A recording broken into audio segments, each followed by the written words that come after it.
عظیم وصدق رسولهم نبی الکریم الامین الرؤوف الرحیم ان اللہ وملائکتہ یصلون علی النبی یا ایھا الذین آمنوا صلوا علیہ وسلموا تسلیما۔ کوئی بھی زبان خاموش نظر نہ آئے، سارے بآواز بلند درود پاک پڑھیے۔ الصلاۃ والسلام علیک یا سیدی یا رسول اللہ وعلی آلک واصحابک یا سیدی یا حبیب اللہ۔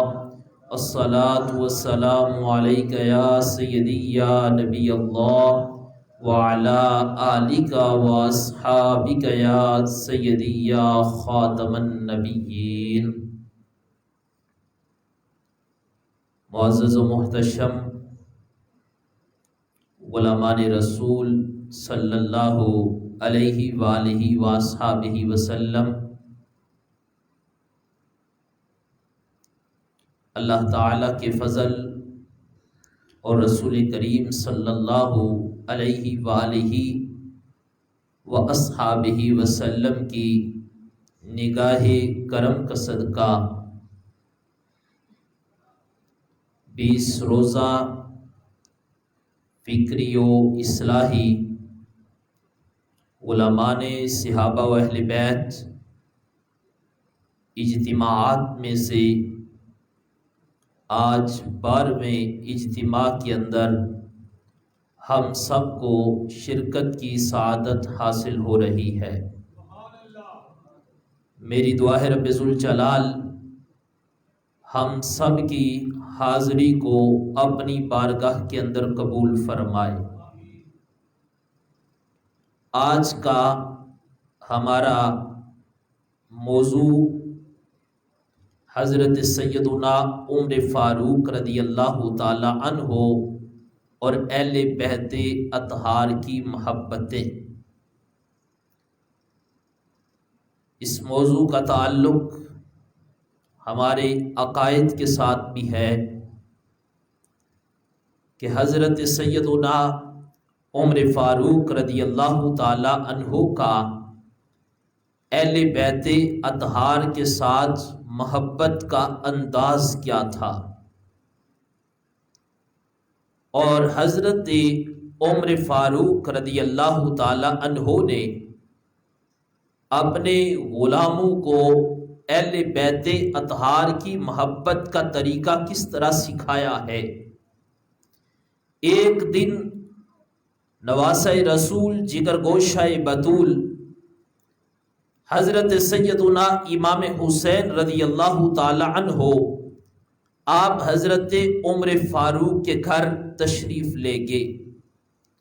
آپ جب دروازے پر پہنچے تو دیکھا کہ حضرت عبداللہ بن عمر رضی اللہ تعالی عنہ وہ دروازے کے باہر کھڑے ہیں۔ اندر جانے کی انہوں نے اجازت طلب کی، لیکن اندر اس وقت میٹنگ ہو رہی تھی تو عبداللہ بن عمر کو اندر جانے کی اجازت نہ ملی۔ حضرت سیدنا امام حسین رضی اللہ تعالی عنہ آپ نے جب یہ منظر دیکھا کہ عمر فاروق کے بیٹے ہیں عبداللہ بن عمر دروازے پر گئے ہیں اور پھر اندر جانے کی اجازت نہیں ملی، واپس باہر آ گئے ہیں، امام حسین رضی اللہ تعالی عنہ نے جب یہ منظر اپنی آنکھوں سے دیکھا آپ واپس چلے گئے۔ اب دوسرے دن جب آپ کی ملاقات حضرت سیدنا عمر فاروق رضی اللہ تعالیٰ عنہ سے ہوتی ہے تو عمر فاروق نے فرمایا، یا امام حسن یا امام حسین رضی اللہ عنہ، میں نے آپ سے کہا تھا کہ آپ میرے گھر میں تشریف لائیں، آپ کل بھی نہیں آئے۔ اس وقت امام حسین رضی اللہ تعالیٰ عنہ نے کہا کہ میں کل آپ کے گھر آیا تھا، جب میں دروازے پر پہنچا تو میں نے دیکھا عبداللہ بن عمر کو اندر جانے کی اجازت نہیں ملی۔ میں نے سوچا جب انہیں اجازت نہیں ملی تو میں کیسے اندر جا سکتا ہوں، اس لیے میں واپس چلا گیا۔ اب دیکھو انداز محبت کہ آپس میں اہل بیت اطہار سے عمر فاروق کی محبت کا انداز کیا تھا۔ جناب عمر فاروق کہنے لگے یا امام حسین رضی اللہ تعالی عنہ، وہ بیٹا تھا عمر کا اور آپ بیٹے ہیں مولا علی کے، آپ بیٹے ہیں سیدہ کائنات کے، آپ نواسے ہیں امام الانبیاء کے۔ اگرچہ میرے بیٹے کو اندر آنے کی اجازت نہیں تھی، لیکن آپ کو اجازت مانگنے کی ضرورت نہیں تھی، آپ بغیر اجازت کے ہی میرے گھر میں تشریف لے آیا کریں۔ اب اس کے بعد حضرت عمر فاروق نے کیا جملہ بولا اور آپ نے کون سا پیغام امت کے نام دیا؟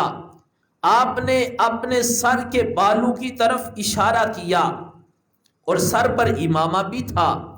آپ نے کہا اے امام حسین، عمر فاروق کے سر پر جو عزت کے بال ہیں اور عمر فاروق کے سر پر جو عزت کی دستار ہے، فرمایا یہ رب نے آپ کے خاندان کی وجہ سے ہی عمر فاروق کو اتنی عزت عطا فرمائی ہے۔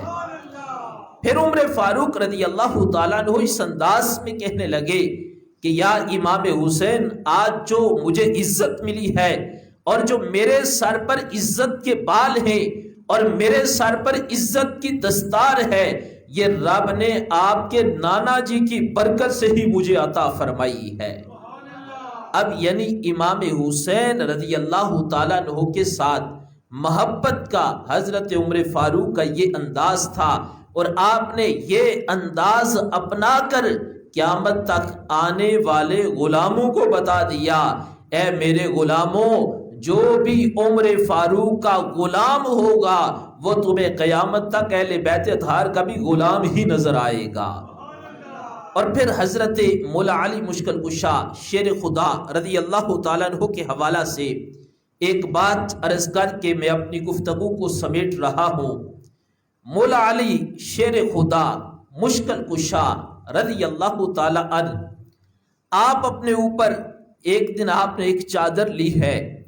صحابی رسول نے جب دیکھا مولا علی نے اپنے اوپر چادر لی ہے، انہوں نے سوال کر دیا کہ اے حضرت مولا علی مشکل کشا شیر خدا رضی اللہ تعالی عنہ، آپ نے یہ جو چادر مبارک اپنے اوپر لی ہے، میں نے آپ کو اکثر دیکھا کہ ہمیشہ آپ یہی چادر لیتے ہیں، زیادہ تر جب بھی آپ کو دیکھتا ہوں آپ کے اوپر یہی چادر ہوتی ہے، ذرا اس کا سبب تو بتائیں، اس چادر کے اندر کمال کیا ہے؟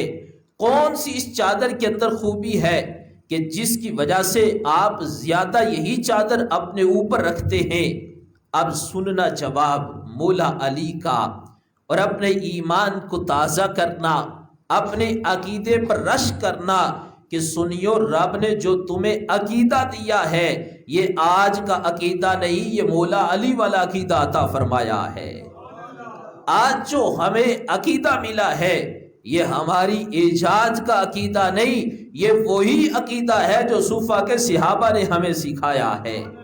آج جو ہمارے دلوں کے اندر محبت ہے، یہ محبت کا نصاب آج کا تیار کیا ہوا نصاب نہیں، یہ وہی نصاب ہے جو مولا علی نے ہمیں عطا فرمایا ہے۔ اب جب سوال کیا یہ چادر ہے اور آپ نے اپنے اوپر رکھی ہے، اور چادر بھی وہ ہے جو اکثر ہم دیکھتے ہیں آپ اپنے جسم پر رکھتے ہیں، اس چادر کے اندر خصوصیت کیا ہے؟ کون سا کمال ہے؟ مولا علی فرمانے لگے یہ وہ چادر ہے جو میرے یار حضرت عمر فاروق نے مجھے عطا فرمائی ہے۔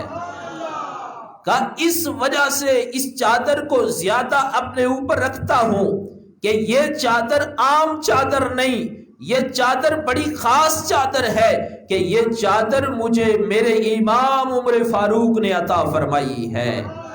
اب مجھے بتاؤ، جو مولا علی عمر فاروق کی دی ہوئی چادر سے اتنا پیار کرتے ہیں اور چادر کا اتنا احترام کرتے ہیں اور اس چادر سے اتنی عقیدت رکھتے ہیں، وہ مولا علی حضرت عمر فاروق کا کتنا احترام کرتے ہوں گے۔